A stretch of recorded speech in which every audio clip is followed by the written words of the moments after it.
Why do you think that there's still stigma attached to it? Why are we not talking about it? Honestly, that is one question I don't think anyone can answer, because everything has been done, everything that things are being put in place every day.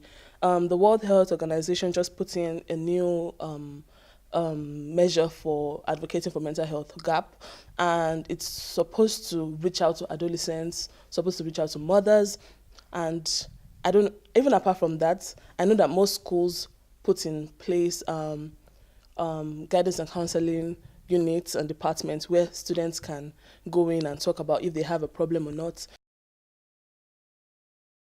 What do you think that each individual could do before actually they develop some sort of condition which is more complicated? Can we just try to encourage young people to share more with their peers before that, their parents, so they openly talk about those things? Or what would you suggest? Well, there are many things that are out there for adolescents to do. Interact with your peers. You don't have all the answers. We all do wrong every time. It helps when you share with someone and you are able to, you are part of a society where you can lean on each other. Develop cognitive skills. Don't flunk, don't miss your math classes.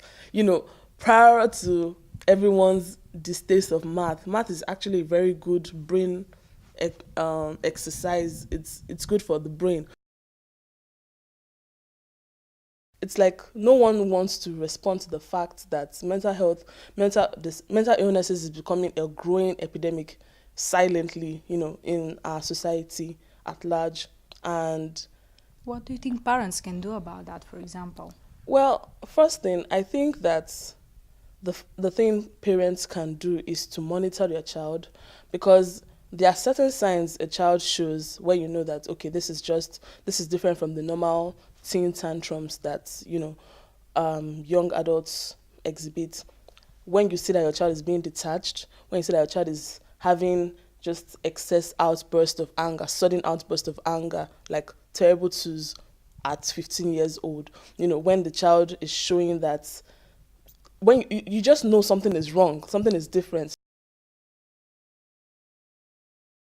Can you tell me more about the pressure young people feel coming from platforms like Instagram, Facebook, and so on? Social media is the new, I don't know, it's the most controversial topic out there right now. And if only everyone would realize that social media is just a facade, is a filter. I mean, the lives you see people portray on social media is really not their lives. And if you notice it, even, we ourselves, when we post things on social media, you don't post the bad things. You don't post yourself having a booger or having, something on your face. You post the nice ones, and that's how it is for everyone, celebrities, presidents, politicians, musicians, whoever. And if you live your life after that, it's like basically saying you're living your life after Tom and Jerry.